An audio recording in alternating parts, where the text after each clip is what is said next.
Imagine you have never seen the sun, not once. To you, the sun is a rumor, a thing that exists only in the hours when you're unconscious, hidden behind shutters, sleeping through the brightest part of every day.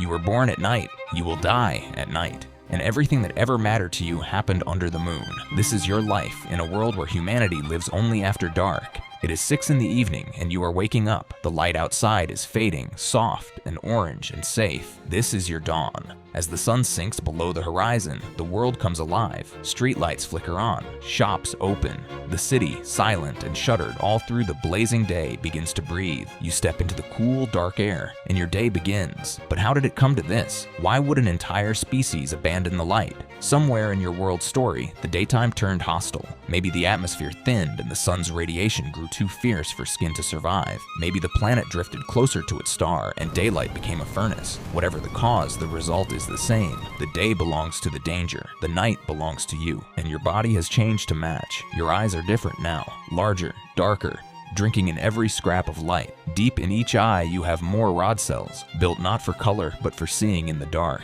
Owls and cats already have this. Their eyes are enormous, precisely because gathering light in darkness requires it. Over generations, your descendants' eyes would widen too. Your skin has changed too. The pigment that once darkened skin became unnecessary. Generations in the dark would leave you pale, almost translucent, but that paleness carries a hidden cost. You go to work. The economy runs on a clock that would baffle your ancestors. Rush hour is at 9 at night. Schools open at midnight. The busiest moment of the day comes at 2 or 3 in the morning. And as the first hint of dawn threatens the sky, the whole world winds down, closing shutters, hiding from the brightness that is coming. But here's where it gets strange. Inside nearly every cell you have is a tiny clock. Scientists call it the circadian rhythm, and 3 researchers, Jeffrey Hall, Michael Rosbash, and Michael Young, won the Nobel Prize for uncovering how it works. This clock governs almost everything: when you feel sleepy, when you feel alert, when your body releases hormones and heals. And for all of human history, that clock was set by one thing: the sun. In your world, the sun is gone from your waking life. So what sets your clock now? Your entire rhythm would be rebuilt around the moon and the artificial lights of your cities. Your body would release melatonin,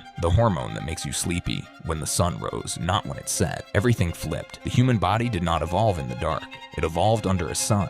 Pulling that sun out does not just change your schedule, it changes your chemistry. Take that pale skin. Sunlight is how the body makes vitamin D, the nutrient that builds strong bones and supports your immune system. A people who never see the sun would face a constant deficiency, needing it from supplements, from special foods, from artificial light engineered to mimic the one thing your world has banished. And your mind would feel it too. Sunlight affects mood. People deprived of it can sink into a particular kind of depression, the heaviness of the dark winter months. In your world, every month is a dark month. The emotional weight of a sunless life is something your whole society would have to learn to manage. So why stay? Why not crawl toward the light? Reclaim the day. Because you cannot. The day in your world is death. And so your species did what life always does. It bent, it changed, it built a civilization in the dark, and it works. It has music and love and science and art, all unfolding under a sky full of stars your daytime ancestors barely ever looked at. There is something almost beautiful in that. The people of the old world rarely saw the night sky in its full glory, washed out by their bright busy days. But you live inside it.